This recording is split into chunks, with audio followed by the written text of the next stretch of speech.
Okay. Yes, I want to welcome each and everyone who has joined us for this session.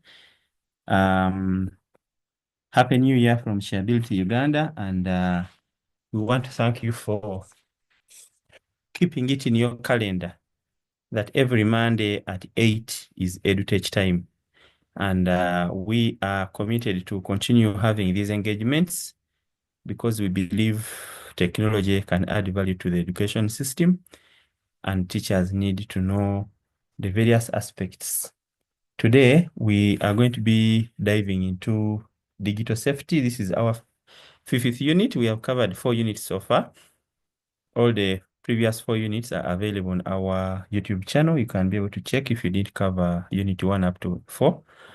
And we are glad we are having one of our facilitators in Sharebility.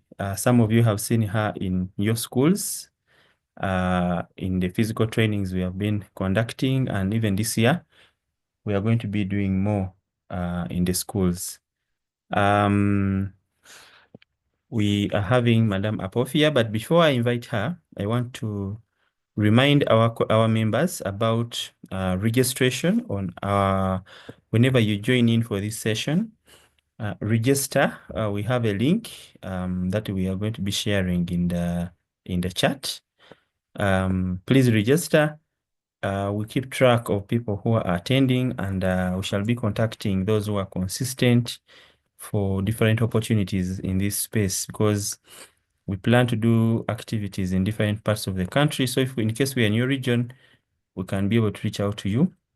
And also we have physical workshops we are organizing. We shall be engaging you. So please register so that we can know the teachers and where you are connecting from and your school. You register on the link that we are going to be sharing in the chat. Yeah, so I will remind the members also later on about registration because other members are still joining in. Yeah, so I want us to go straight into today's session, and then we can be able to get started. I want to request our colleague, Mr. Emorut, to give us an opening prayer before we can invite our presenter for today. Okay, let's humble ourselves and we pray. Heavenly Father, King of Kings, I want to thank you for this moment of time that we are yet again going to engage in another 1 hour of fruitful deliberations and fruitful interaction, and then also learning. Lord Father, we want to dedicate this session unto your hands. May you be in it. May your guidance, may your wisdom, may your Holy Spirit be in it, such that it can be impactful to the audience and then also to us, the fellow facilitators. Lord Father, we dedicate every activity that we are going to carry out during this session into your hands, such that it can yield positive results and it can be impactful to the participants who are going to participate during this session, such that they can be able to implement it in their daily lives and also in their careers as teachers. Lord Father, we pray that everything will be successful. In Jesus Christ's mighty name, I pray. Amen.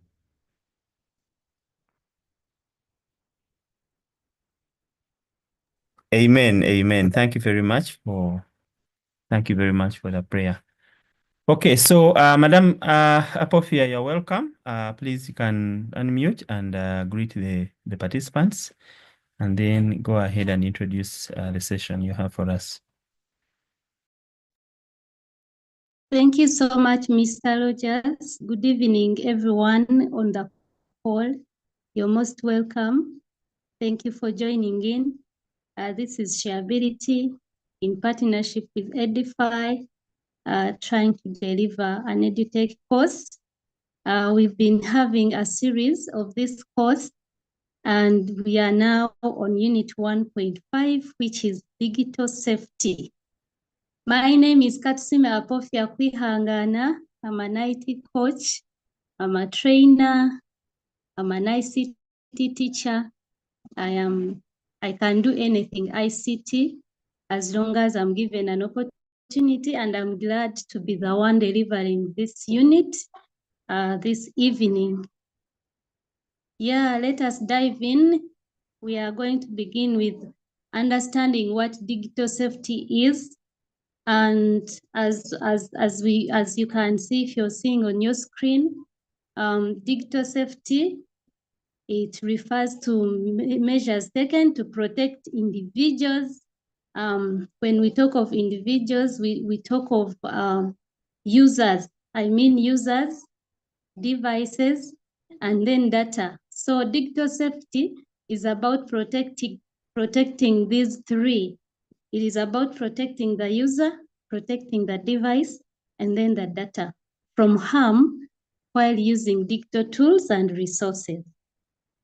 Because it involves ensuring that both students and teachers can engage with technology safely and responsibly in education or at our schools. You know, we can have computer labs and we have our students, and then we have our information, but how do we interact with the three without being in trouble or without getting harmed or without getting spoiled or without losing anything very important? So we are going to look at digital safety, and that is how I can easily define it. Because we want these sessions to be interactive, we have a question down here we want to discuss, and I want to be sure that all of us are attentive and we are working together. And we shall start with our first question. How can user safety, device safety, and data safety be compromised in schools? I want us to participate. I need a participant to tell me how can user safety, device safety, and data safety be compromised in schools? You tell us a few answers and then we continue. You can raise your hands.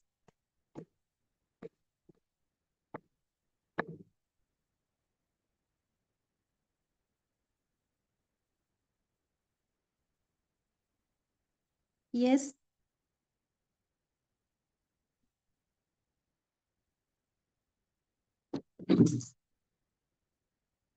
Anyone, you can unmute and answer. I saw a hand up.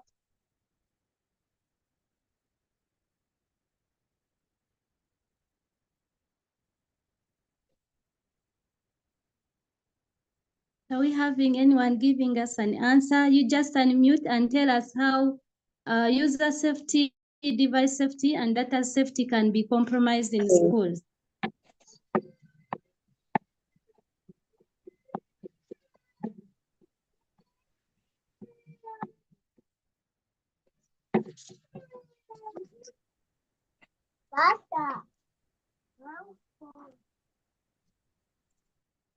Someone has unmuted and you're not talking. Please tell us.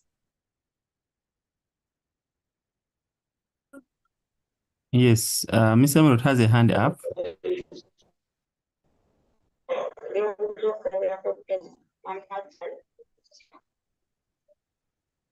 Okay, Mr. Charles, go thank ahead. you.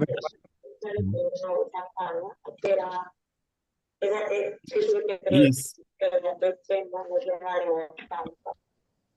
Okay, Mr. Emerald, first go first, then we shall get one more person.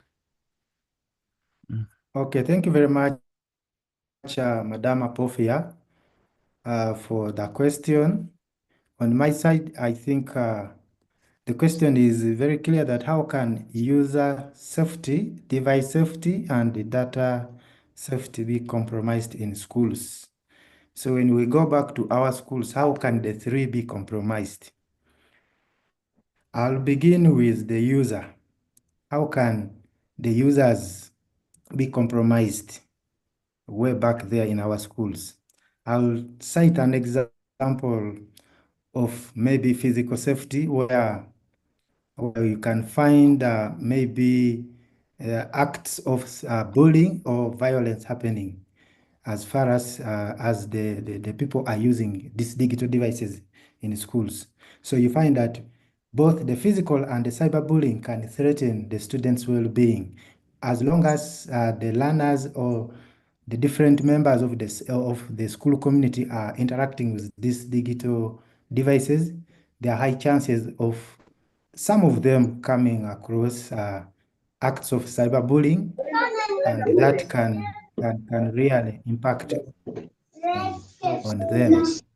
Then there can be an element of unauthorized access, whereby the outsiders or the unauthorized individuals entering the school premises can also pose a risk into the devices or into the learners that we have in our schools. Then when you look at the device safety, how can it be compromised? Of course, we have the main big problem, which is always a challenge in schools, and that is theft or losing the devices or losing the equipment like laptops, tablets, or smartphones. They can be stolen and they can also be misplaced. And there is also another element of physical damage, whereby if in the case of inadequate handling of the materials that we have or the devices that we have, they can easily be damaged physically. Then when we look at the data safety, you find that if we have kept very important data somewhere, and if we are not very careful about the measures on how to protect or to secure that data, it can easily be hacked by malicious people.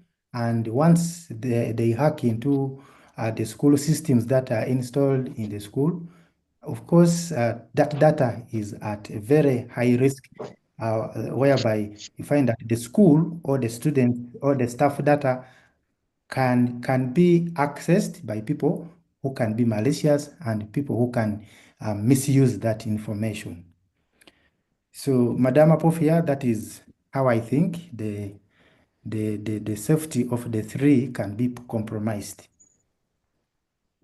Thank you so much, Mr. Emorut. Any other contribution? Any other? I can see Nisima Joshua as unmuted. Nisima, are you hearing us? You can give Yes. one of the three. You don't have to give all the three. How do you think the question is on the screen? Users, how can they be at risk? Or the computer itself or the information on the computer? Sir, I'm very sorry. I've just joined the meeting right now. Okay. We appreciate Mr. Emorut for the contributions that you've put across.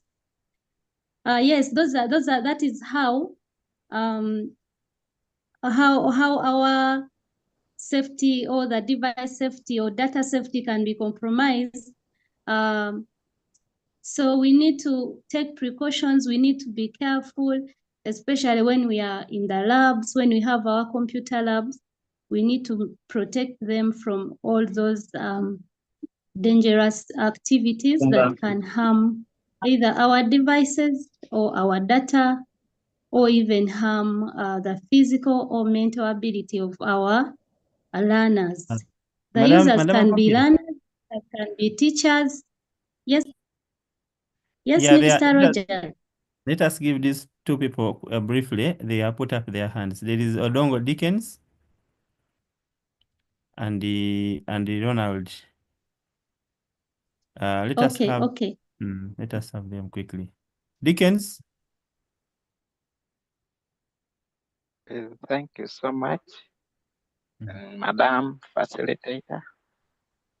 I wanted to share just one point on data safety, most so at schools where a number of people would be sharing the same devices like the computers, continuous use of the flash disk and other media that is used to transfer information can cause spread of virus in the computer. It is very common in schools. Thank you. Yeah, thank you so much, Mr. Dickens. Let's listen to from Ronald. Ronald, you can Thank you, tell us. Madam Apofia. Me, I want to look at the exposure to inappropriate content. Without proper internet filters, students can access harmful content like violence, pornography, or hate speech, which can negatively impact the mental and emotional well-being of the learner. Yes, please. Exposure to inappropriate Inappropriate content. Compromised. Exposure to inappropriate content. That is the point. All right, sir. Yes, it is one of the points. Thank you so much for your contribution. And we have to always focus Then and maybe look we at can that. maybe we can also add online predators, where students interacting on social media or other platforms may become targets of grooming or exploitation by strangers with malicious intent. All right, thank you, Sebo. Thank you so much for your contribution. Let us continue. Those are some of the ways how our safety in terms of user, device, and data safety is concerned. That's how they can be compromised in our schools. Yeah, there are so many ways how we can solve that, as we are going to look through as we go forward. So in our next slides, we are going to look at digital safety risks in schools, how user, device, and data safety can be compromised. That's what we've been discussing, but I want to re-echo some of the challenges, some of the problems that can be caused by unsafe behaviors when we are using our devices or when we are interacting with our information online. So some of the risks are listed here, but we just put a few, but there are many out there, but we are going to look at these and see how we can handle. The first category is under digital user safety. Digital user safety has risks, and some of these risks are physical and others are mental. We can have health risks and emotional risks that come up due to an appropriate use of our digital devices or data.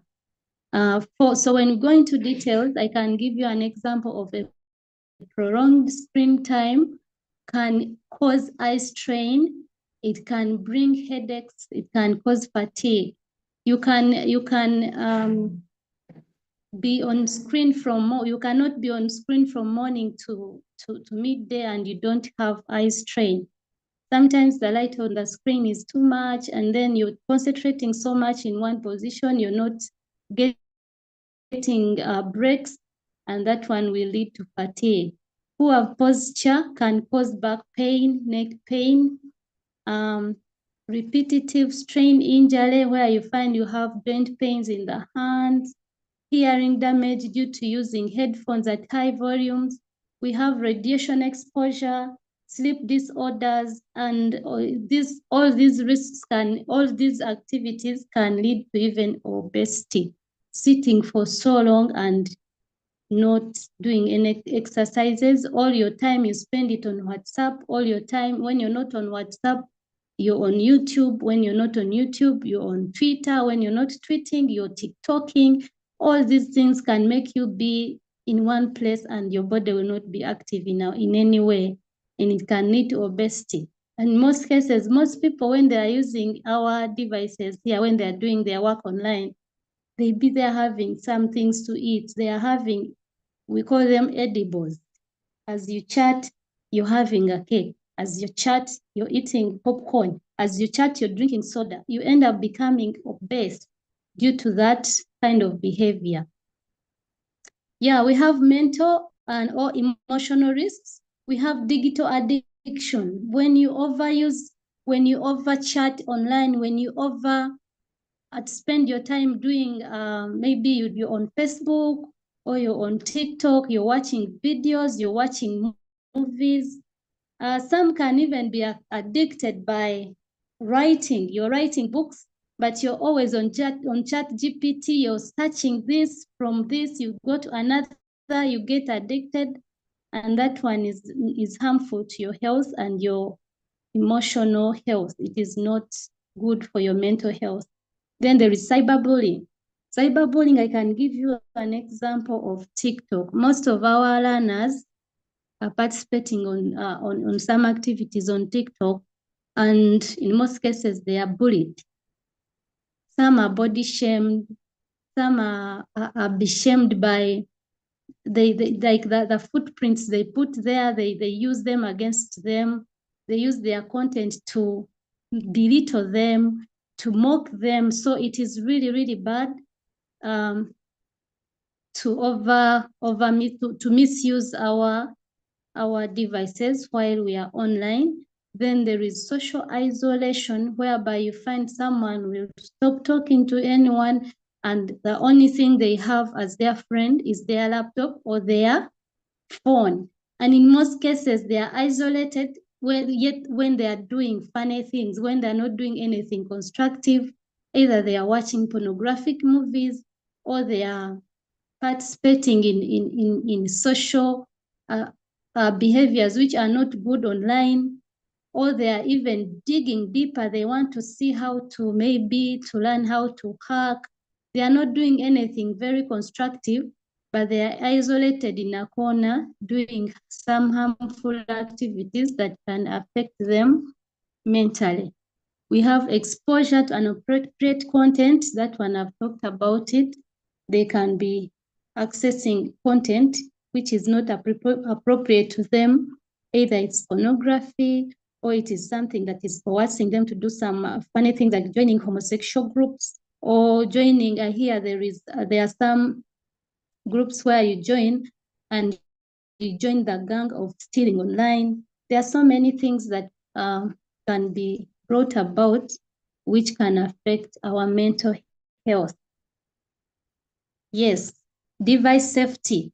When we go to device safety, we have physical safety, whereby there are some times when we enter the lab with our water, you enter with juice, you pour in our computers and they get spoiled.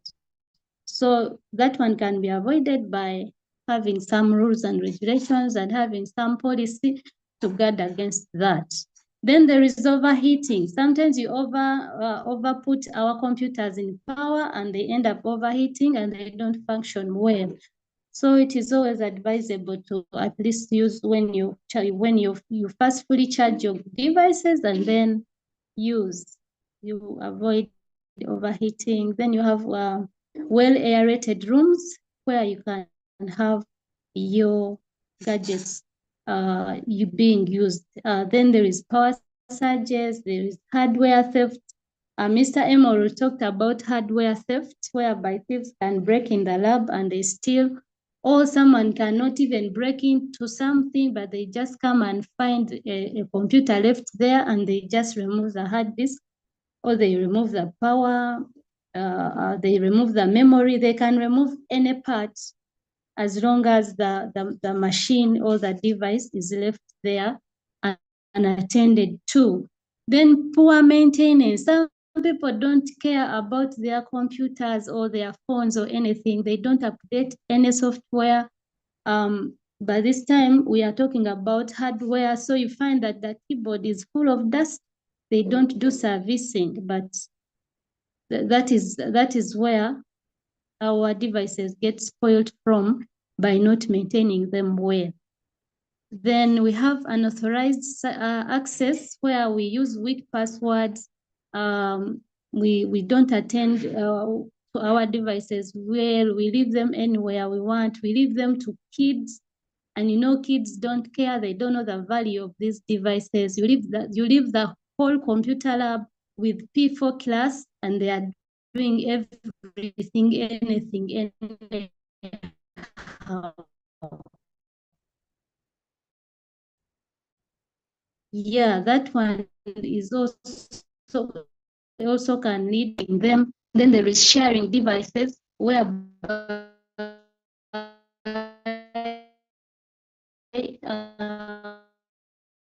you share your devices, you end up being misused by unauthorized. This is where your login details, and they log in as administrators, and they can end up changing everything. They can even change your password, and the owner of the device will not access it. Then we have software risks, whereby we will be talking about virus infections and malware. We shall discuss these as we move forward. Macros, outdated software, and unsecured networks. All this can be solved and can be worked on if we have if we follow the rules of how to keep our devices safe. But if we just leave our devices unattended to, we don't update softwares, we just access any networks, we put them in a risk, and that one will compromise the category, which is data safety and cyber security. Here under data safety, there is a risk of misuse, whereby staff with access to sensitive data can misuse it. And these ones can misuse it for their own interests, or for the interests of their friends, or interests of the government, or any political party, or any school administrator, or they want to malice the administration or put down the school in any way. If the person just accesses sensitive data, they can easily misuse it because they've just accessed it and maybe they have their own interests. Data loss, corruption. We have accidental deletion. The owner can accidentally delete the data, or someone can maliciously delete it.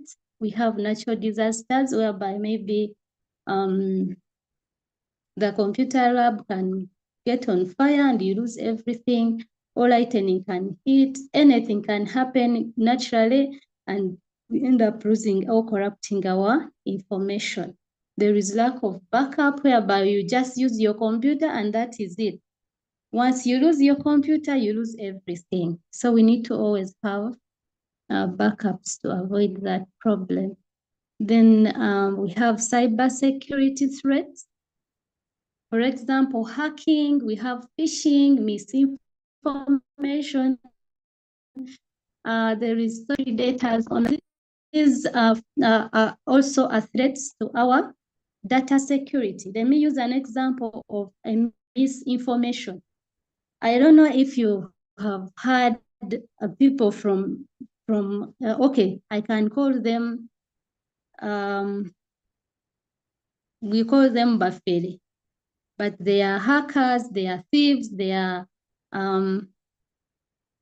social engineers, they are predators, they do online fraud. All these people, for example, someone can call you on phone and say, I'm calling from MTN. We have been updating your information. Please change your Momo password. If you don't change, your account will be put down.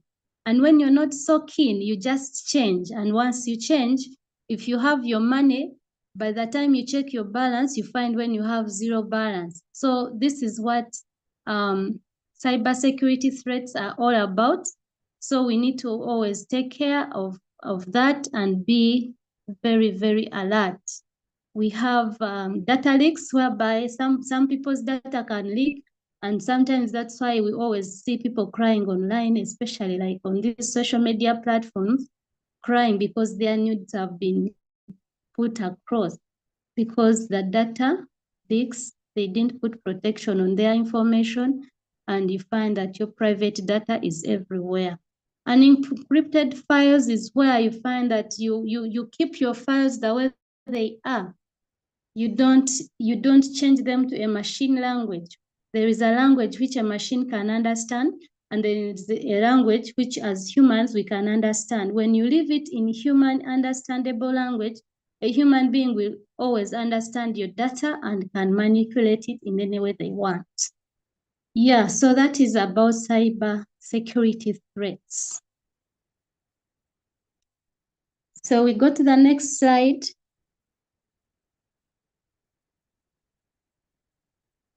Mr. Rogers.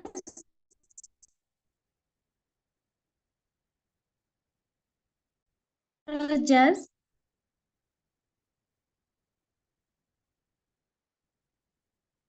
Yes. Yes, please. Yes, we are there.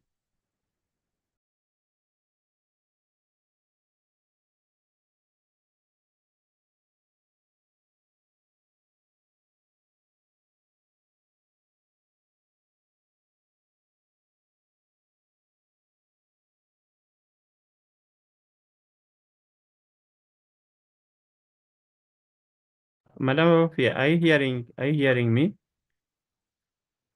I don't know whether you are seeing the current screen.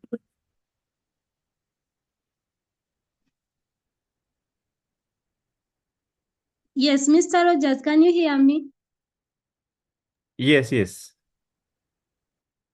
Yes, you can hear me well. Yes, you are clear. You have been going through the... Okay. Hmm. Yeah, now we are going through dealing with ICT related physical and mental health issues. And today we spend a lot of time in front of screens. It can be for work, for study, or for leisure. And because technology brings a lot of benefits, prolonged use of ICT devices can lead to very many health issues. And one of them is eye strain. And to solve this issue, we can use and follow the 2020 rule. The 2020 rule is very important because it can help us reduce the effects of digital eye strain. So how do we use the 2020 rule? It is where you can take a break for 20 seconds and look at something that is 20 feet away from you for at least 20 seconds. You look at it and at least relax the eyes so that you don't keep focused on the screen. And you can always do that after every 20 minutes. That one will reduce on the problem of eye strain. Okay, now we have our question there. What do you feel is the biggest issue related to prolonged ICT use? Is it physical health or mental health? I will request for your parts. In your own understanding, how do you feel is the biggest issue related to prolonged ICT use? Is it physical health or mental health? Yes, I'm seeing members, you can raise up your hand and you can also type in the chat. We want this to be interactive. Let us have Jackie Nanyondo to say something. Jackie? Yes. Okay, yeah, this, I think it's physical health. Okay. Thank you, Jackie. Yeah, because you choose physical health. Yeah, my reason. Physical health is because of the eye strain. You know, like someone who starts using their phone. Most people don't know this 2020 rule. So someone looks at the screen, like from 8 to 1, just looking at the screen, probably working on a report or on a novel, just doing that. And then their eyes start straining. You know, someone has to go to the doctor every time.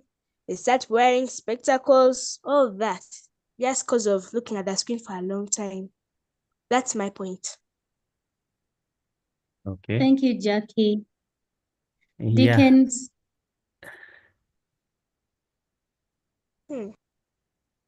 Dickens, your hand is up. Thank you. Me, I go with the physical health too, because there are a number of health problems that we can get by constantly focusing on these computers and phones. One you have talked of is eye strain. Then we can also have repetitive stress injuries. When you sit over on a computer for long, you have no straight. At the end, you find the muscles are not straight, and at the end of the day, it can cause some health risk due to oversitting on these ICT tools. Thank you. Thank you, Mr. Dickens. Thank you so much for that contribution. Any other? You're all picking the physical health, that it is the biggest issue. We get issues with our physical health every time we overuse or we oversit on our ICTs without break. Yes, I agree with you, but still we need to also think about the mental health issues. They are also a big issue, much as the physical issues overweigh the mental health issues.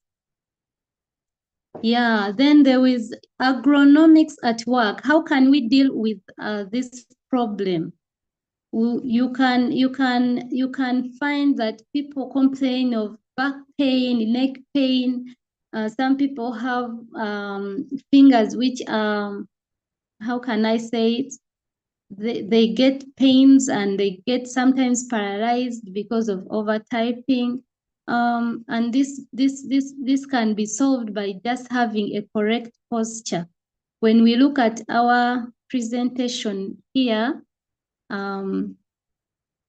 you can see we have three pictures. We have three pictures. We have one of incorrect posture. We have the second one in green. The words are in green, correct posture. And then we have the other correct posture as well. But I'm going to consider the one in green. How do you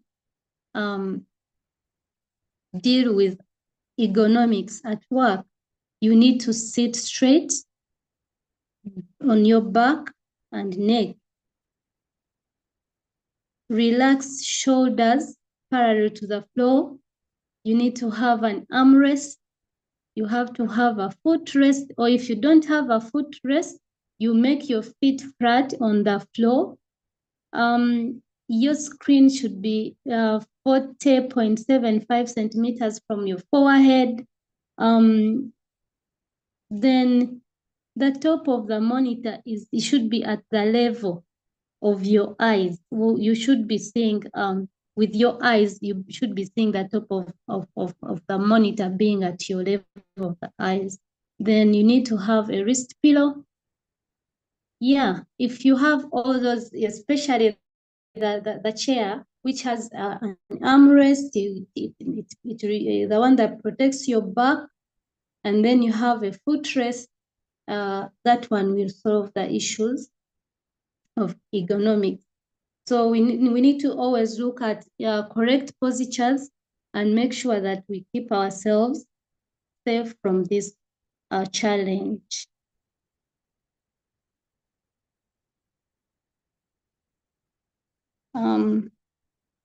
Okay. Then we have noise-induced hearing loss. This is another problem that comes about by overusing loud sounds, especially headsets. You wear your headsets when they are too loud, and that can bring noise-induced hearing loss, whereby you damage your inner ear cells due to prolonged noise, leading to temporary or permanent hearing loss.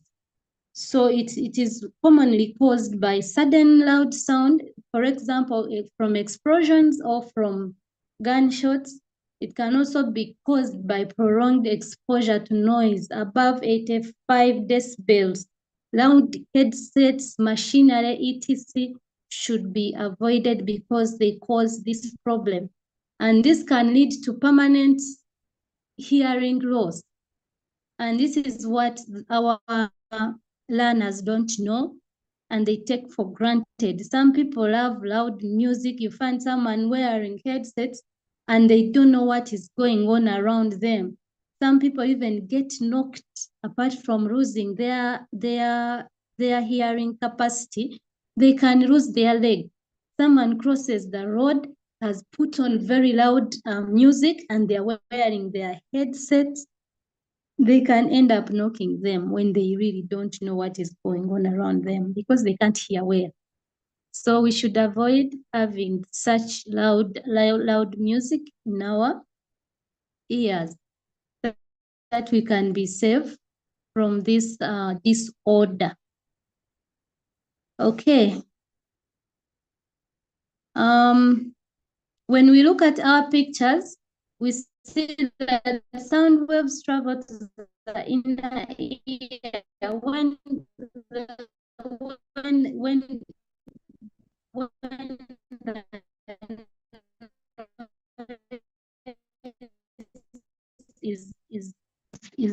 is coming, it travels to the inner ear, then the field cochlear duct, cochlea, moving it and aggressively bends it and damages the hair cells, and you end up not hearing anything.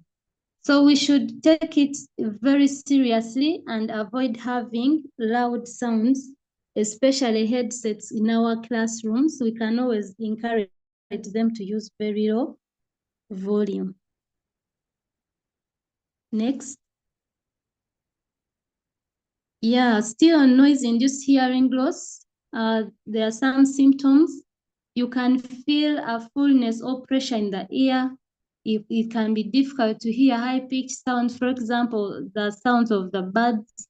When the birds are singing, you can't hear those ones that have a high pitch. You can have a muffled or distorted speech, whereby you will not hear someone clearly. You will just hear some things just talking when the speech is not clear to you. So how can we prevent this? Wear ear protection in noisy environments. Especially there are sometimes when we are going through, when some, for example, a siren, you cannot stop an ambulance from passing. You will not stop the police from shooting a thief who is running away. But at least we can wear noise protection when we are in those environments. We need to lower volume on our personal devices. Loud music is never sweet even. So when you put it low, it comes out well, you will understand it and you will enjoy. But when it is loud, it becomes chidandali, and that one is not music, it is actually noise. So we can always lower our volumes. Stay away from loud sound sources when possible. If you can be away from loud sources, please be away as possible. Whenever you can, be away from loud sounds. How to prevent hearing damage with noise cancelling headphones? It has to be, the volume must be below 8 decibels. Monitor listening volume. Sometimes when you increase the volume on our gadgets, you see it warning you that if you exceed this level, it is going to be harmful to your health. I've seen it on my phone, and I know even you people see it on your phones or on your gadgets. So you can always limit the volume and put it lower to a level that is acceptable. Use health section in phone. You can install a healthy app on your phone and always use it to make sure that you follow the instructions and make sure that you don't go overboard. This limit listening time. You can say,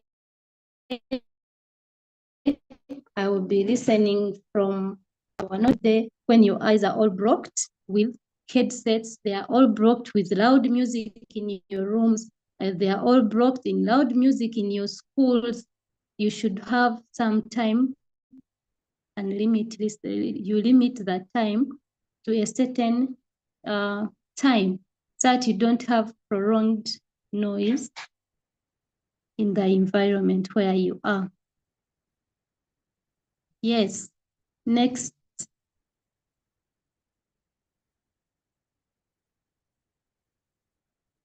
Mr. Rogers.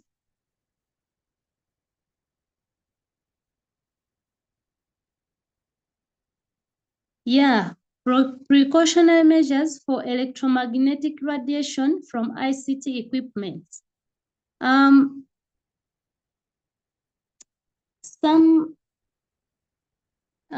manufacturers say that these radiations are not harmful, but when we do research, we find that some are really harmful when you follow the reports that come out. For example, these electromagnetic fields from ICT equipments, for example, laptops, phones, routers, monitors, they are a significant concern and can cause potential health risks. Much as some manufacturers claim that these emissions are safe, there is some research that shows that they are not safe. They are not safe, especially to our reproductive system. When we look at men, they say they lower their sperm count and they can end up not giving birth. So we should take care of that and make sure we don't take it for granted and know that it is harmful. Maybe if it is the phone, you can always put in a loudspeaker. When it is a laptop, you can always put something to protect you from its radiations and make sure that we reduce the risk. Yeah, next slide.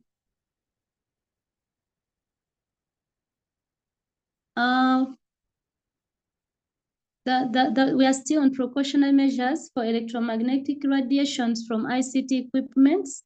When we look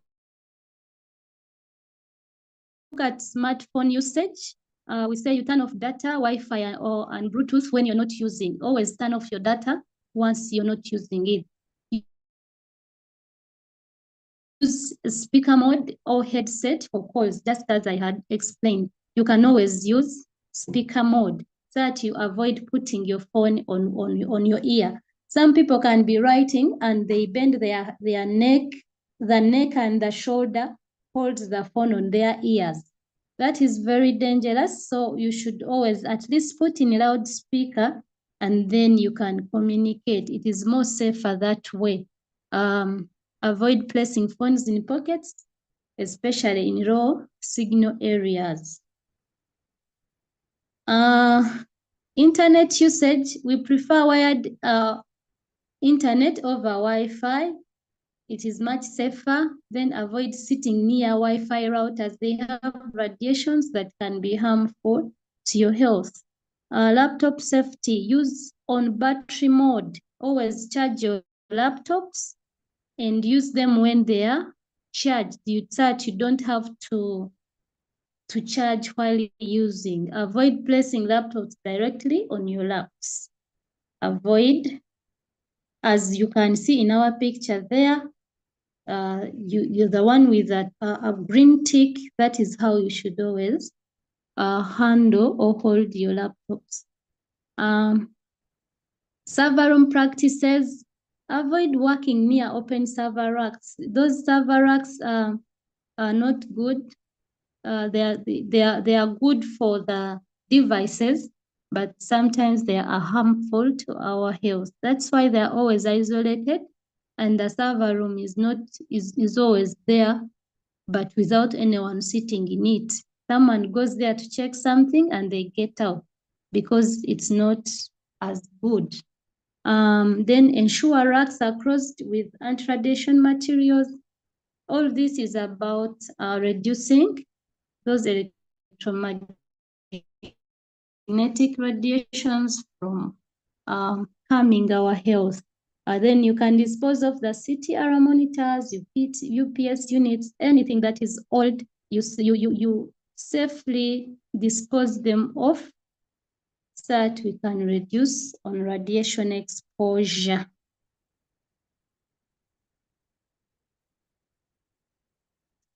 Next. Dealing with mental health challenges.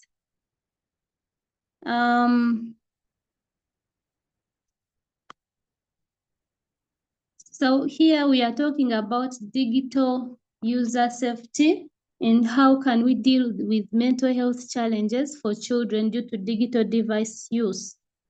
How can we deal with them? Children are increasingly getting exposed to screens from smartphones to tablets and computers. Because we are in the digital age and we have nothing to do about that, they have to access these gadgets.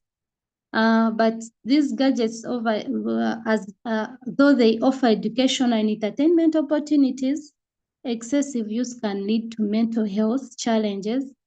For example, anxiety, depression, sleep disorders, and reduced social interaction.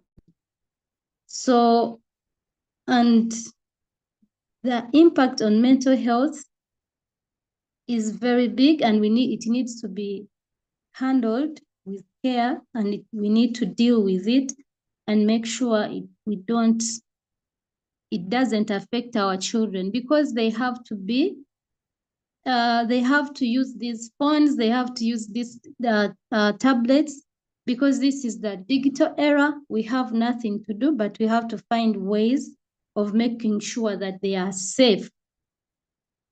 Sleep disruption from these are the impacts on the mental health. There is always sleep disruptions from screen exposure. They overwatch and they end up changing their sleep order when it is time for sleep. If someone gets used to watching up to 3, it can happen every day, and that person will not be having enough sleep, which is not good for their health. It can happen, and even if someone tries to sleep without watching anything, they will not sleep until they watch, and then the sleep will come after. And this one will also reduce their level of concentration when they're at school. If someone slept at 3 and they wake up at 5, especially in boarding section, I'm very sure by 10, when you're trying to teach them mathematics, they are sleeping. They will not concentrate in class because they didn't have enough sleep.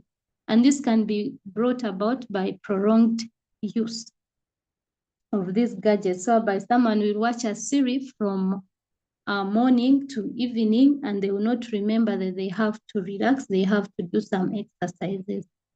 And when they sleep at night, they don't get sleep until they watch a certain movie or a certain kind of presentation or content, either on TikTok or social media.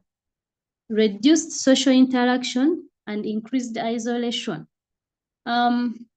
Yes, people will start, some children can even stop talking at home. They don't interact in any way. They don't play with other children because they have their gadget. Daddy bought for them a tablet and put their cartoons, and the child will just be a friend to the screen and they will not interact with other people. They end up getting isolated, and people start referring to them as they are loners, but they are not loners. This is brought about by that kind of interaction with the screen.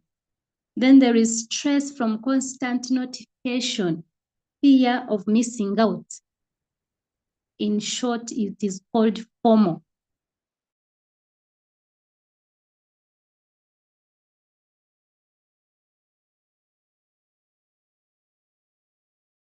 Fear of missing out. I know this is a problem. So, it is a problem for all of us. We are all facing this challenge. Mr. Rogers, am I right? Fear of missing out. Most people are facing this challenge. Yes, yeah, actually, the fear of missing out, many of us are on, we have these apps, and there even the other apps which bring in news, like, there are apps on the phone, they keep bringing things, and you may find that you can't even read if you are having a device.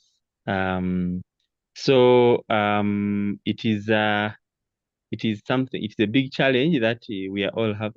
Some people actually, they end up, like I have a colleague of mine who has uninstalled Twitter because for him, he every time is going to Twitter to see what is going on in the country. So it's a big issue. But also, Madam Immaculate, before I hand over the microphone, I want to request members, please stay with us. The presentation is still rich. We are going to try to see how to move a bit faster. Give us something like 20 minutes so that you can go through. Madam Apofia first gave a summary of all these. Now we have illustrations and expounding on user safety, digital safety, and data safety. So, Madam Apofia, please, you can go on. Try to be a bit quick so that we can go through. Then, because we don't want to come back again next week on this same topic. So, let us. I'm requesting members to give us something like more 20 minutes. So, Madam Apofia, you can go ahead. All right. Okay, thank you. Fear of missing out. You always want to see what is coming on your screen. You even don't remove notifications because you want to know. And these notifications can always come in anytime. It can be at 2, it can be at 3. You're already sleeping and you want to always watch and see what is going on. Risks of cyberbullying and inappropriate content. I already talked about that. It's a big challenge and it is affecting the young people.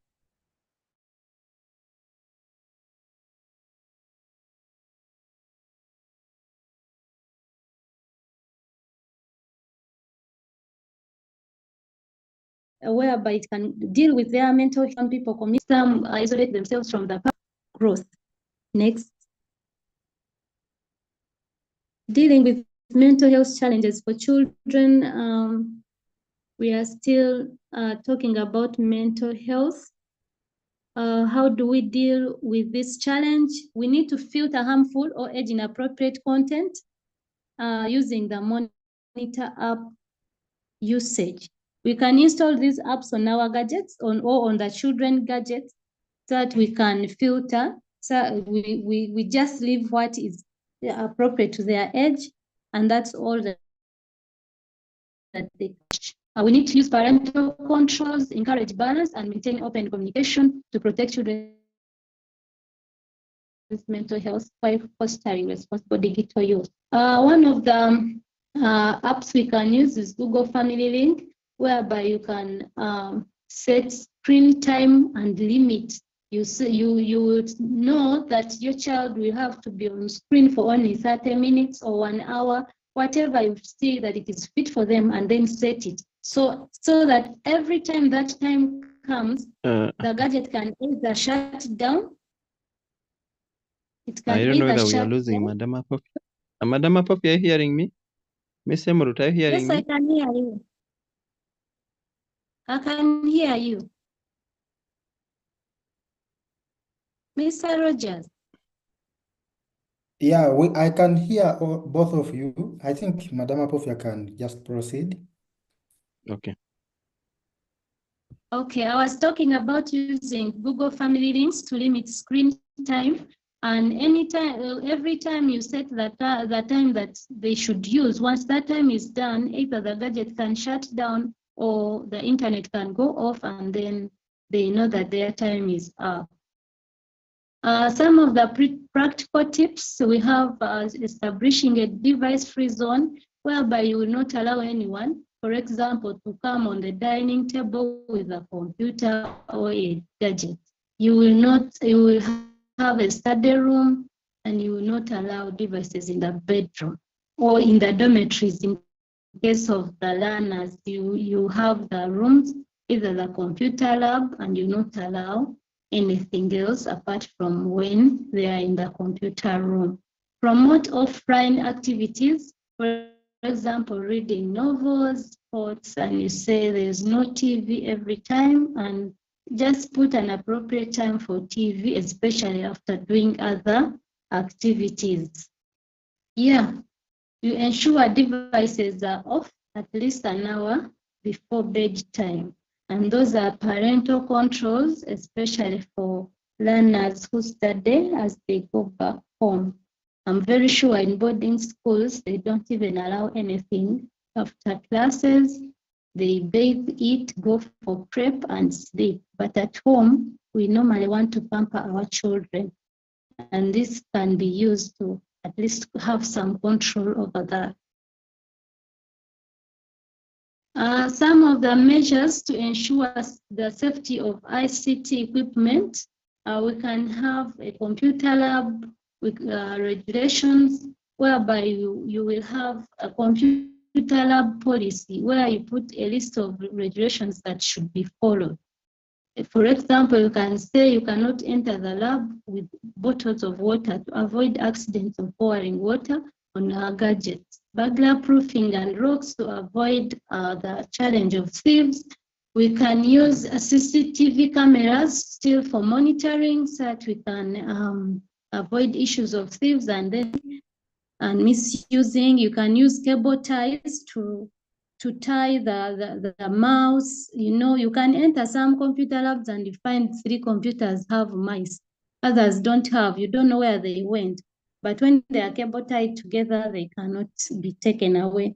You can set alarms so that in case anyone breaks in, it can make noise. Electrical power security, whereby you do safe, well-inserted cabling and use UPS units so that when power goes off, our gadgets will not be affected by power.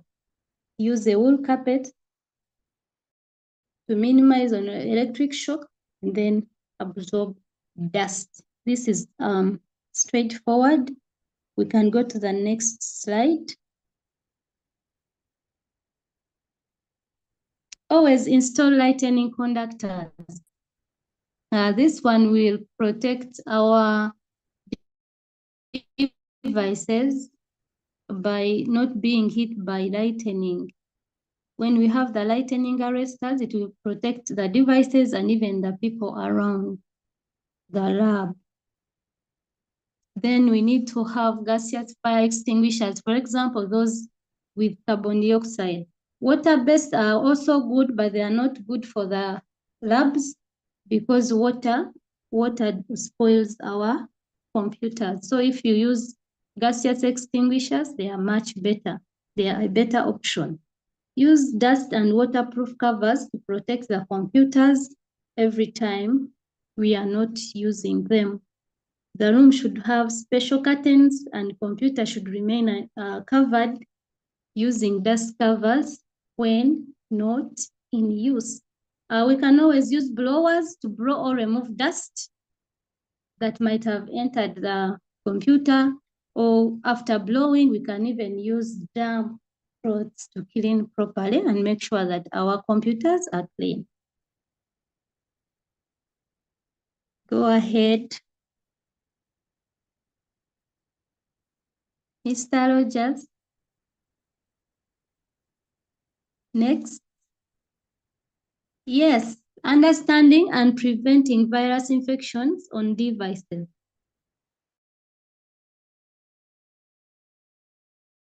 A virus is a malicious code or other causing damage, and this can damage the data or the system. And these viruses can spread through spam emails, file sharing, fake antivirus, and patched softwares where you just get and you don't want to pay license. Infected hardware like flashes or hard drives, which can also bring viruses and be put in your computer. And how do you know that your computer has a virus? Sometimes these computers are so slow.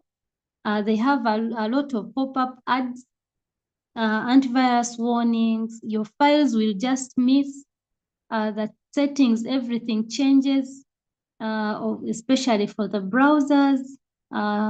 You can get locked out of your system and you cannot access it. The computer can overheat. Computer keeps crashing. You start it and it keeps on restarting, showing you blue screen. Unknown programs can be installed. Battery drain on laptops and increased CPU usage. So those are some of the signs of how you can tell that your computer is attacked. Yes. So how do we prevent computer viruses? How can we do away with this? We need to enable a two-factor authentication whereby you will have to log in like 2 times before you can access your gadget. You can use a PIN, or you can use your eye, or you can use your thumb, so that you can always have at least two levels for you to access your device. Backup the data so that in case of anything, you have a backup and you don't have to worry about so much on data. You can maybe worry on other things, but you will have your data back. Monitor your network and make sure you don't have any malicious activities going on. You can always filter them by using firewalls or any other softwares. Download an antivirus. This is very important. Everyone should have an antivirus on their gadget and keep updating it so that it can work well. Consider an ad blocker so that you block the adverts that you don't want.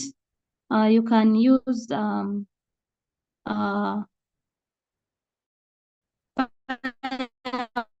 I talked about. You can operating systems regularly. Be aware of suspicious links and attachments and avoid them. Yes, that is how we can prevent our computers from getting attacked. Yeah, now I can request Mr. Rogers to take us through our activity. We want to do one activity and then we can continue with the presentation. I appreciate the members. Thank you for staying with us. We are almost finishing. Let us learn how to install an antivirus and then we continue from there.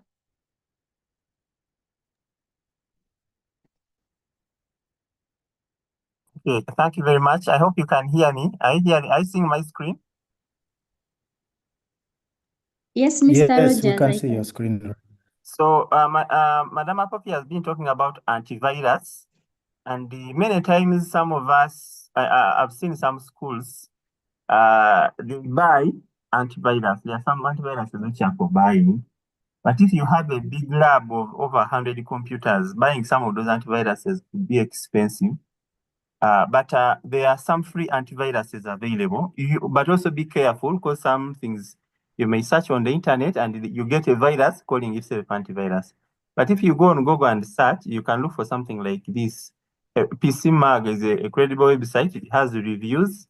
There's CNET. Some of these websites have reviews. So you can click on one of these, and then you can see the best antivirus for a given year.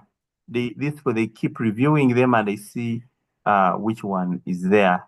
So Microsoft Defender is the antivirus that comes on your computer if you're using Windows under Windows Security. But here they are saying it is not bad, but you can get another antivirus to support you. So if I look at this list, I see one of the best here is called Avast, which they have put here. And the premium version is $2, but the free version is also there. Then there is Bitdefender, there is the AVG, there is Avira, there are many other antiviruses. So I've decided to try to get Avast antivirus. When you search Avast, try to look at the website, original website And then from there, you can be able to click on there, and then you can be able to click on download. Now, for me, I've clicked on download, and I've already downloaded, and I clicked on it. So I just want to quickly show you how to install. So I can just click on install. Maybe one small thing that I didn't, I moved very fast. Others, when it is installing, sometimes it also wants to install browser like Chrome. Yeah, so because of time, the first time that you click on it to install, it is going to start installing, but when the installation is actually downloading, because the first thing it downloads there is very small file, but it installs actually when it is downloading from the internet. So it is downloading, it is at 6%. Yeah, so I want to first, because I don't want us to waste time waiting for it, I will share my screen again when it has finished, and I will show you briefly about how to configure and how to scan. But at this time, I want to first get back to Madam Apofia. Then you first proceed. I will come back at the extreme end, and I will use another 2 minutes to show now when it has finished installing. Madam Apofia, over to you. Okay, Mr. Rogers, you can share screen again.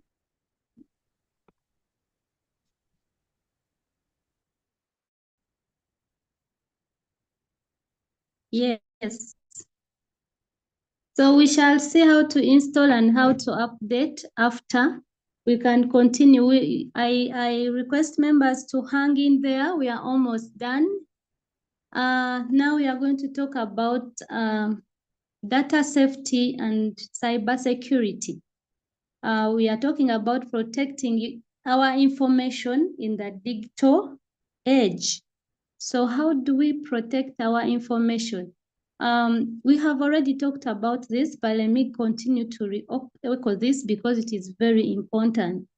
You know, our schools rely on digital tools and platforms these days, and we need to safeguard our students and institutional information from unauthorized access.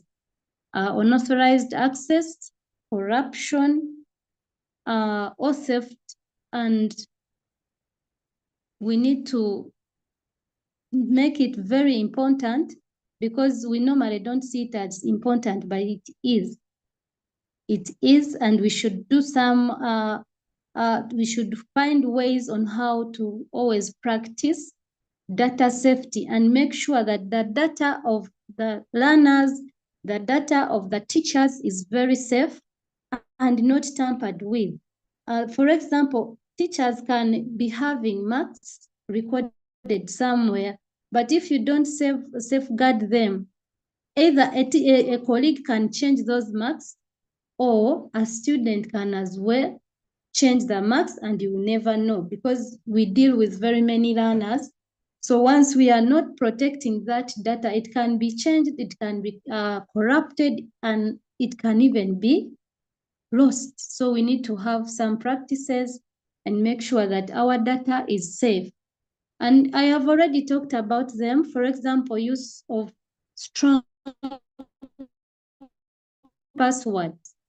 You have to get a password that is strong, which is hard to understand. Let us learn not to use our date of birth as our password. Some people use their first name and just add 1, 2, 3 hash. That can be easily gotten by hackers, and they can always get to your information. So we need to find a way of making very strong passwords. If you can forget them, you can always save them somewhere.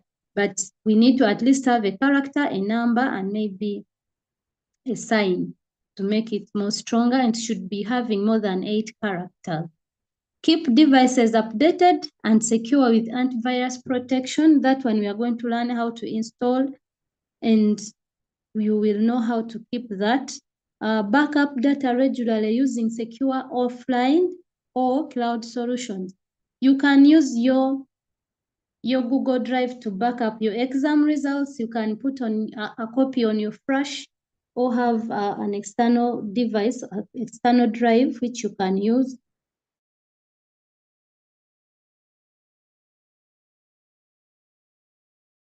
to save your. So security, leaving aside data safety, what is cybersecurity? It is this involves protecting systems, networks, and data from online digital attacks. These attacks normally all happen when you are working online.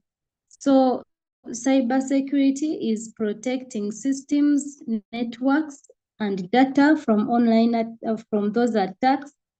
And this normally happens when we are browsing the internet, or when we are checking our emails, or when we are using our online services. So these threats can be can compromise your data.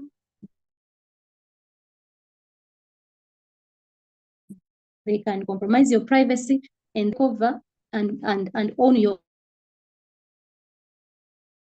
information on your data and on your device. So you have to understand these threats and learn how to protect yourself from information, which is crucial to maintaining a secure online presence. So there I have a simple question that I want us to share. What steps do you currently take to protect your personal data? What steps do you take? I just need answers from at least one or two people. Do I continue? I think members can type in the chat because of time. Okay. Okay. We shall be able to look at it later. Thank you. All right, then let's continue, and then we look at cyber safety tips for students to stay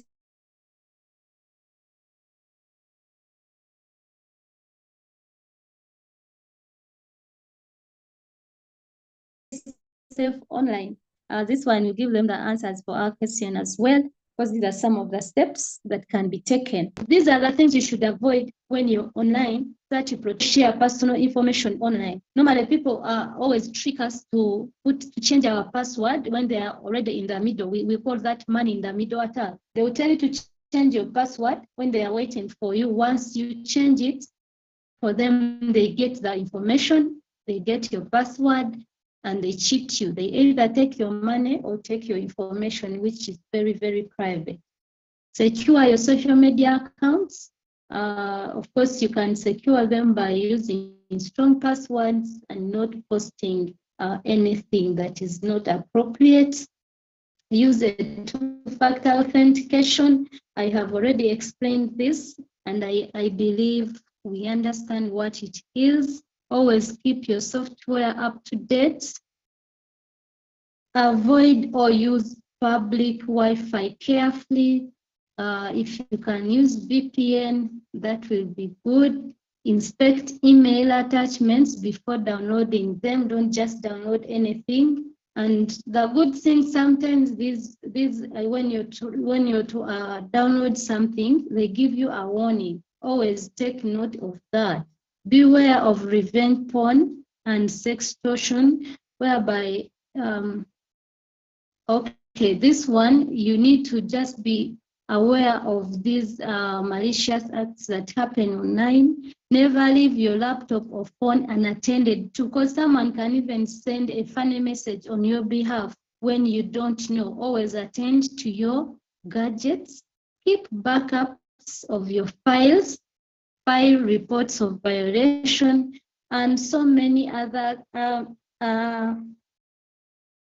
safety measures that you can take. We have talked about most of them in the presentation.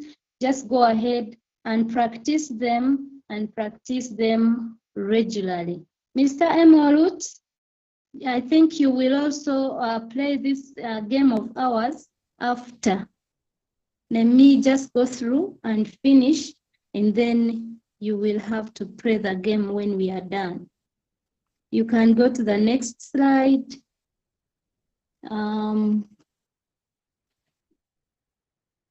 We are in this slide, we are going to talk about digital citizenship for teachers and students.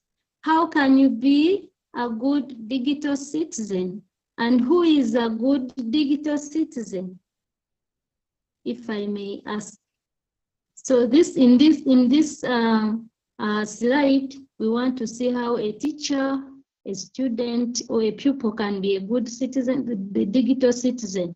We just need to observe and protect our private information to ourselves.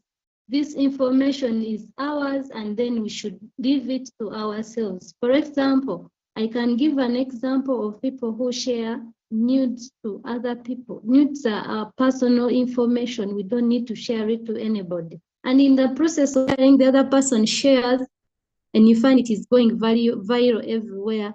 And that one can kill your dignity. It can bring in low self-esteem, and some people can be isolated. Social meeting suicide. Observe etiquette and respect yourself and others. What you don't want to happen to you, you should not do it to others. So always behave well when you're online. Stay safe online. You have to make sure you're safe. You have a password to your platforms. You have what you write, you make sure you write sense.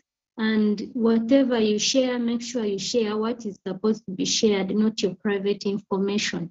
Stand up to cyberbullying when they see it happening. You make sure you avoid and always speak out and make sure cyberbullying doesn't happen to you or to your friend. Respect copyrights and intellectual property. You have to always be original when you're online. You have to do your own things and make them original and then own them. Balance the time you spend online and using media. Time. Don't spend all of the time on media. There are some other things you can do. For example, exercises or any other activity that can make you busy and bring in something beneficial to you. Carefully manage your digital footprints. This is very important. Most people don't mind about what they type, what they post, but this is something that can be kept for life. Even if you delete it, someone else can get it when they want it. Because these apps we work on, they are not ours. We are not the owners. They are seated on a cloud, on a server, and you don't know where the server is. So we need to always be intentional and put something very, very, something that will never spoil your image. We need to be responsible digital citizens. Let's go to our next slide. Mr. Emorut. Next. Okay, yes, Madam Apofia. Okay, our next slide is end of Unit 5, Digital Safety. We shall have our next unit next week on Monday. Please don't miss out. Don't miss out on Foundation of Digital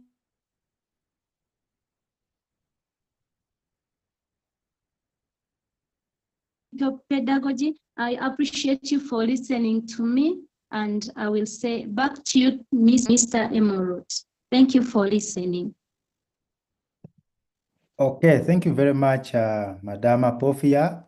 It has been a marathon. Thank you for taking us through those detailed issues concerning with the digital safety. So members, I'm going to share my screen. There is an activity that I'm going to carry out. It is like a game, but it is also meant to guide us, to give us more tips on issues connected with digital safety. So let me just share my screen shortly here. Then we see how to navigate that site.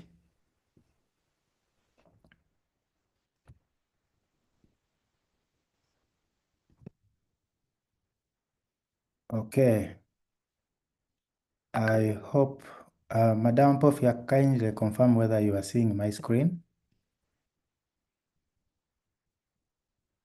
It is coming. Can see Yeah, it's coming, yeah.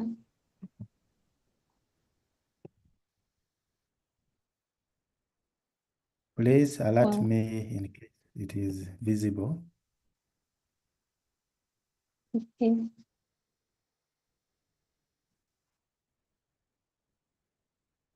Meanwhile, members, if you have any question for Madam Apofia or any question that you can just please type in the chat, and we shall quickly. We are going to finish the call within like less than 10 minutes.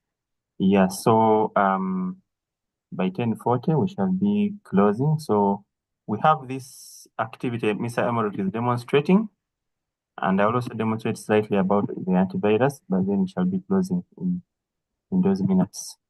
Yeah, thank you very much for the patience. You can give any feedback regarding the training, can be having any comment. Please, we need those in the chat. We shall be able to listen to you. And also, Madam Apofia, this, on the slides that Madam Apofia has been using are going to be uploaded on Google Classroom. Google Classroom, if you don't have the app called Google Classroom, you go to your Google Play Store, the way you installed WhatsApp, and instead search for Classroom. When you search for Classroom, it is going to install for you the app. But even when you don't have the app, you can access it via the browser. You can type Google Classroom in Google, and then you can log in. It is free so long as you have a Gmail, you can access. Then all you'll need is our class code. So you select join class, and then you put in our class code. I'm also dropping the class code in and the link, the Google Classroom, in the chat. So you just put in our class code, and then all the slides from the first unit. So for us, we are Sharebility. Our motto is have to give. Another person would say, even we have, for me, I personally attended some physical trainings where the facilitator have paid money, but the facilitator after training, he doesn't give his slides. He said, these are my intellectual property. You came, you have learned, and no slides for you. But as Sharebility, we give out. Our motto is have to give. So when you go to the Google Classroom, you put in like our class code is VMZ 2KL6. Okay, something like that. VMZ 2KL6. I've posted it in the chat. So you put that will be your key to accessing all the resources for the modules we are handling. Ms. Timorut, I was keeping some time but I don't know why your screen has refused to load. But maybe I can first demonstrate the antivirus and then you come in. Because we are not seeing your screen. Mr. Timorut, are you hearing me? Yeah, I can hear you. I don't know why your screen refused to display. Maybe let me first demonstrate this antivirus quickly, then you try again as we close. You just show us the game and just briefly, just a few minutes. Earlier, your screen was sharing because your other one was sharing the screen, but I don't know why. Are you seeing mine? Yeah, I can see it. Okay. So members, I showed you how do you choose antivirus. There are some people who get antivirus like SmartDAV. Now this SmartDAV is not really an antivirus for a computer. This one is just USB antivirus. It helps to disinfect the flash, and it is okay. But there are also some others which are like viruses, so be careful. But the actual antivirus which offer protection, one of them is Avast, and I would recommend it. But you can also check other reviews of other antiviruses. So after you click on Avast and you download, click on install, it will take some minutes. Now, you see, mine has finished. So you just click on continue.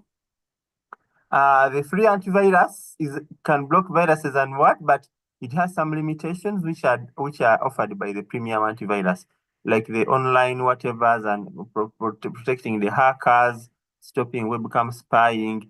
Yeah, so but like in the lab, the file antivirus on the Windows, that one, the free one can work. Yeah, so then I can so they are saying here that I should run the first scan. So it may ask me to run the first scan. It may take me some minutes to run the first scan.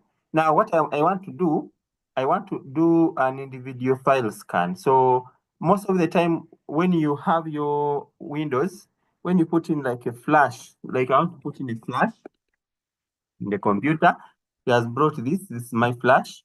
So I can right click on it and I'll be able to find now the option of scan selected devices on the menu. So when I click on that, scan selected devices, it will be able to show me here. So scan for threats. Also, even when I put in the flash like this, this avast it brings. So I can be able to scan, and it is going to scan for me. Now my flash is clean, that didn't have malware, but in case I had, it would have disinfected my computer. Yeah, so you can always click on your status to see how your antivirus is looking, and periodically, even when your computer lab doesn't have internet, once in a while, try to hotspot or try to connect some internet, and then you can be able to go to the settings and try to see that you can update your antivirus definition. So there is somewhere where there is update. So we have what we call virus definitions. You see, antiviruses keep changing because the hackers they can make their virus when the advanced version you have can't detect. But advanced are also looking out to see the latest threats. So they also keep updating the virus database definition. So don't put antivirus once and then you think it will work for even a year. If possible, every month, click on check for updates so that the antivirus can check online for any updates and get the new virus definition so that your antivirus remains up to date. So that is something that you do. Then when you have time, you can also click on run the scan so that it can run and scan all your computer to make sure that, and also always scan your flash so that you are protected from your computer. Yeah, so you can be able to resolve if there are any issues. It may tell you to, if there is, it has cleared now those issues that I had, and you can scan for malware, malicious files, and can also scan for any other advanced threats. So let us not only depend on Windows Defender. Windows Defender is there, it is a default antivirus, but I would encourage you to install antivirus and also keep it always up to date. So basically that was my sharing. Mr. Morut, I don't know whether you can try again to tell us that game that you wanted us to know, which is going to teach us more about digital safety, and then we shall conclude. Now we can see your screen. Okay, thank you very much, Rogers. So members, this game is also another game. It is like a game, but it is basically created in such a way that we can learn more about digital safety. So this game can be accessed on this website called digitalsafety.com. So if you have internet and you have a computer or even a phone, you can enter this on a web browser, then you can be able to access this page that you are seeing. So in case you want to play the game, you simply go to start game, and it asks you to choose a language that you prefer. We have English, Luganda, Swahili, French. For now, we are going to select English, but you might be comfortable with Luganda, so you can select Luganda or any other language. So let's select English. And then it asks you to choose the character, one of the characters that you want to play along with. For now, let us choose Aisha, but we have this other character, let's see, and then we have Dummy. For now, let us choose Aisha. And here we are with Aisha. Aisha works for a regional non-governmental organization that deals with sexual and reproductive health issues. In her role as a communications manager, she often has to organize webinars and write articles in response to current affairs in the region. So you just click the next, this arrow here. And then Aisha keeps getting notifications that someone is trying to log into her social media accounts. Now, there is a question here which is asking, how can she prevent access to her accounts? So maybe she's having her smartphone and she's getting a lot of notifications. Now, how best can she prevent access to her online accounts? So let's proceed. We have a variety of things that Aisha could do. The first thing is Aisha should change her passwords on all her accounts to strong, unique passwords. We shall understand later on what strong and what unique passwords, how they look like. Then Aisha should set up an email filter to archive the numerous notification emails that she receives. And then lastly, Aisha should set up two-factor authentication that Madam Apofia has already talked about on her social media accounts. Let's first look at the first one, the one of setting a good and a unique password. So a strong password simply means a long password should be containing letters, numbers, or other characters. Meanwhile, a password being unique simply means that that password should be used on maybe one platform and not using the same password on very many platforms. And here there is a recommendation that a good way to set a strong password is by using a passphrase. And a passphrase is a kind of a password that is made up of a group of words, which when put together makes sense to their creator. You can create something like maybe a statement, and that when you use that statement, it lets you to sign in into your accounts. And we have an example here. Instead of using, most of us prefer using maybe our year of birth or maybe our month of birth, like this one. Instead of using August 1997 and an exclamation mark as your password, this one can be guessed very fast by people who are malicious, people who are always hacking into people's accounts. It is better for Aisha to use a password like this one. You can see she has used what we call a passphrase. She has phrased a statement which says, make Cape Town great. But you can see the way she has tried to modify.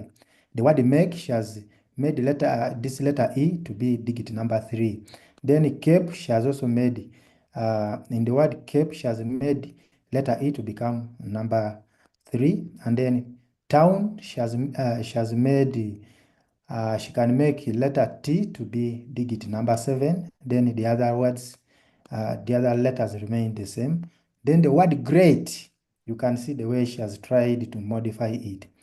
Well, letter G remains, letter R remains, but E becomes R, and then letter A becomes digit 4, then T becomes digit 7, and then the exclamation mark. So she can use make Cape Town to be her password, but in a modified way. This one is a very long password, and it is very, very, very, very hard for those people who are malicious to easily hack. So the longer the password, the better for you, and because it becomes very hard for somebody who is malicious to easily hack into your digital account. So it is recommended that at least let the password be more than 15 characters. And when it is having more than 15 characters, it should be a combination of maybe letters.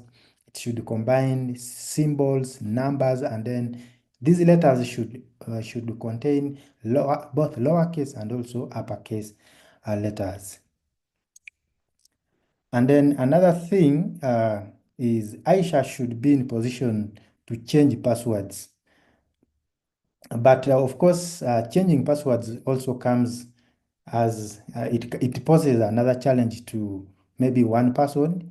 If you have very many passwords as a person, it may become very hard for you to memorize all of them. And now, what should you do in case you are Aisha? So there's a recommendation here that Aisha should use she should use a pattern of letters or ideas or associations to remember the passwords that she has. For example, she can use a password for Facebook, a separate password for Facebook, and a separate password for other platforms. And then as she's using those separate passwords, she should, if she cannot memorize all of them, then it would be very advisable that she uses what we call a password manager. Maybe on her phone. If not, she can simply have a notebook where she records those passwords, such that in case she wants to access a particular platform and she cannot memorize the password, she just opens her notebook and then she logs in. She gets the password and then logs in into her that platform that she's planning to log into. Aisha should write those passwords and associate the account on a piece of paper and store it maybe somewhere where she knows that not very many people can always access. So you can see in this picture, she's recording the password somewhere, maybe on her notebook, which is a good practice, but she has to make sure that that notebook is not accessed by people who are not trustworthy. And then there are online platforms where passwords can be stored. And we have examples here. We have a platform like LastPass or Dashlane. On that platform, once you create your account, you can be in position to store your passwords there, but making sure that you have a very strong master password. And what do I mean by a master password? This is a password that you put that you insert in order for you to access the passwords, all the passwords that you have saved on that online platform that is storing all your passwords. So these are some of them. You can try to use Google and then you search for them and then try to create accounts on them and then try to save even your passwords on them. So we have LastPass, Dashlane, and then Keeper. Most of them, they are free and you can create your account and then utilize them. In case you are unable to maybe record them on your notebook and you are unable to move with your notebook always everywhere you are going. Then Aisha has to organize, we have another scenario here. Aisha has to organize a webinar to share their latest research report for the organization.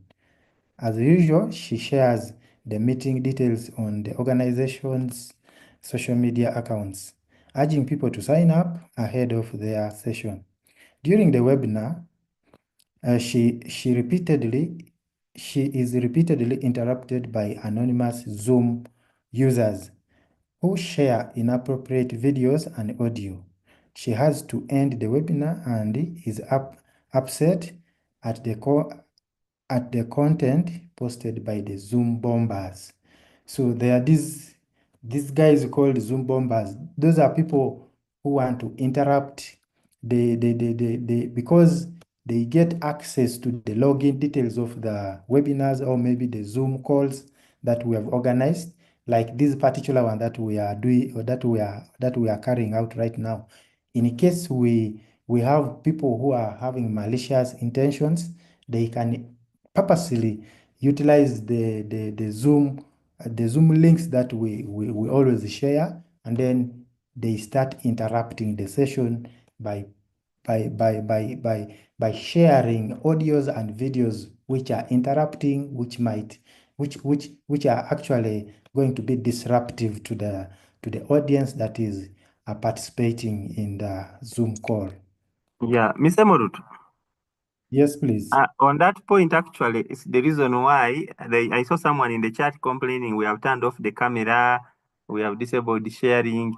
The reason why we sometimes even turn off the chat and make people unable to unmute is because if we don't secure our meeting, a Zoom bomber will come in, unmute, share maybe some bad content, and even turn on his camera, showing nude videos, whatever. So whenever you are like Aisha organizing a Zoom, make sure that you only allow someone to talk when you know the person is clearly identifiable.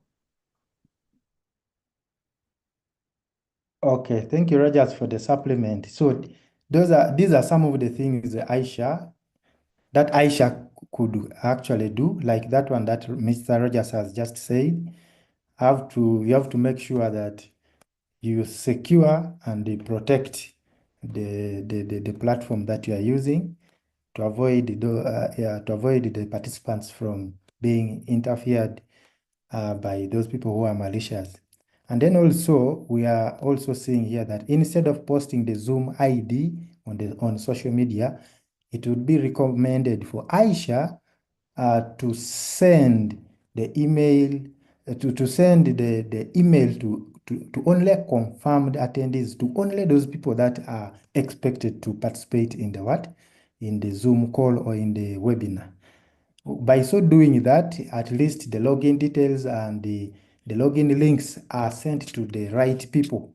And by so doing that, the people who are going to participate and the flow of the Zoom call is not going to be interrupted by those Zoom bombers.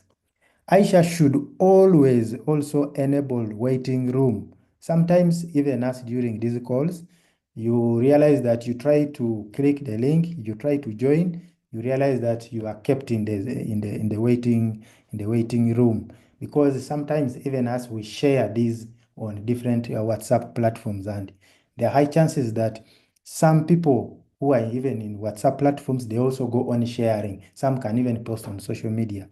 That's why we also activate the waiting room, such that we can try to be very careful and try to sieve the people who are joining the call to avoid getting those Zoom bombers.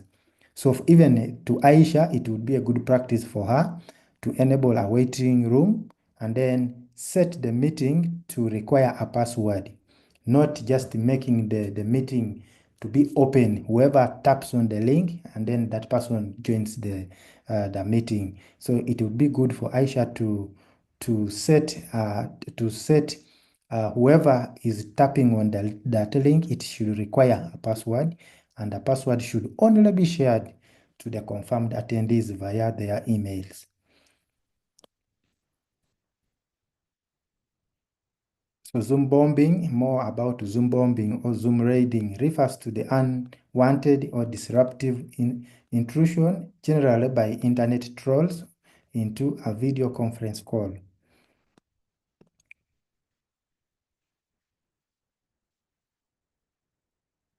Yeah, so I think briefly we can end at that because of time. So members, I would encourage you to continue. Visit this site called digitalsafety.com, and then you can interact with the platform and learn more about digital safety. Mr. Morut. Yes, please. You can just click next up to the end of that game. Just click on some option there. Just click. Okay. Again. Yeah, so members, you can see the games. There are 3. Each of them has a different scenario. And when you go through, you will learn a lot about digital safety to supplement the slides. And now this will show you about the online platform. Yeah, so it has finished. Yeah. So thank you very much.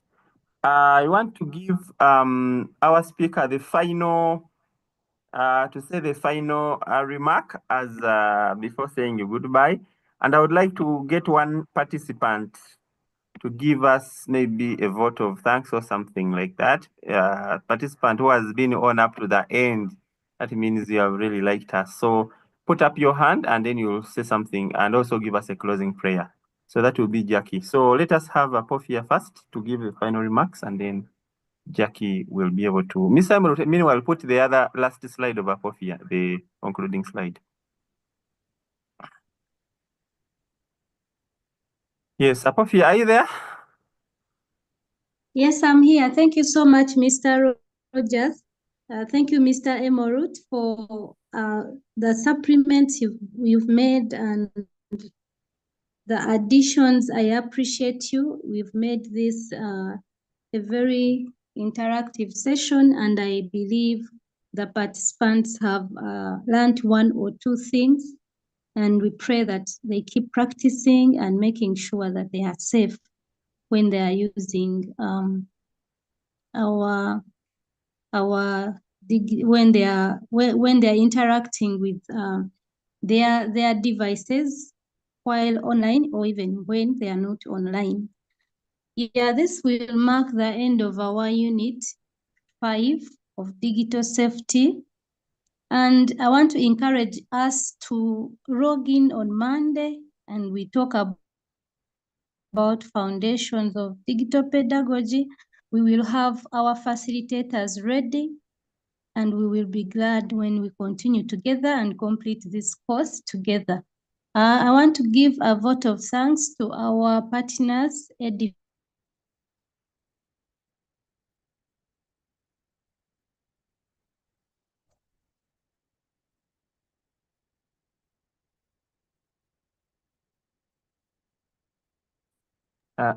don't know. Madam Apofia, your audio went off. You were thanking Edify. Yes. I'm going to ask Madam Jackie to give us a vote of thanks and then we close. Jackie Nanyoni, are you there? teachers and showing technology to the mouth as your names. Vote of thanks. Thank you very much, Mr. Rogers. I'm very, very grateful to be part of this meeting. I'm so grateful to Edify and Sharebility. You give us a great opportunity to learn a lot from these meetings. Thank you so much, Madam Apofia, for this insightful discussion. We are sure going to spread the knowledge with the other people, the students that we interact with.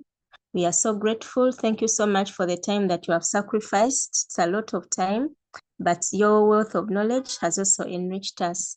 We shall forever be grateful, and we are always glad to be part of this discussion. Thank you so much. Yes, closing prayer. Okay, let's humble ourselves for a word of prayer. Almighty Father in heaven, we thank you so much for this day. Thank you so much for everyone who has managed to sacrifice the time to attend. Thank you so much for the facilitators. Thank you so much for Edify, for Sharebility, for granting us this opportunity to get all this knowledge and information free of charge. Lord, bless us with your wisdom and knowledge and understanding. Help us to be able also to share this out to the students and to our fellow teachers, so that they can also be enriched the way we have been. Protect us through the night as we go to sleep. In Jesus Christ's name, I pray. Amen. Amen. Amen. Thank you. Bye-bye.